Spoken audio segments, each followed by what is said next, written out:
트럼프 대통령은 이렇게 관세를 무기 삼아 방위비 인상 같은 요구를 관철하려고 시도할 걸로 보입니다.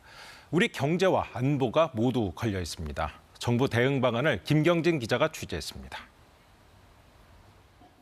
정부는 지난해 2026년부터 5년간 적용될 한미 방위비 분담 협정을 바이든 정부와 서둘러 타결지었습니다.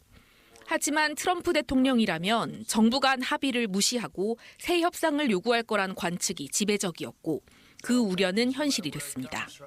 트럼프 대통령은 취임 전부터 한국이 머니머신이라며 방위비를 100억 달러, 우리 돈 14조 7천억 원으로 10배 이상 올려야 한다고 주장했습니다. 하지만 주한미군 주둔 비용인 방위비는 인건비와 군사건설비, 군수지원비 등 사용처가 명확히 규정돼 있어 10배 이상의 큰 폭의 인상은 구조적으로 어렵습니다. 결국은 주한미군의 전략자산 전개 비용 청구나 미국 무기 대량 구입 등 여러 가지 안보 비용이 테이블에 오를 가능성이 큽니다. 전략자산 전개 등 억지력 강화와 확장 억제는 한미동맹의 핵심이기 때문에 비용적인 측면으로 접근하는 것은 신중해야 하고 차분한 논의가 필요합니다. 우선 정부는 방위비 분담금에 대해선 최대한 말을 아끼며 관세와 경제 현안을 묶은 이른바 패키지 딜을 준비하고 안보 비용은 향후 협상 카드로 남겨둘 거로 보입니다.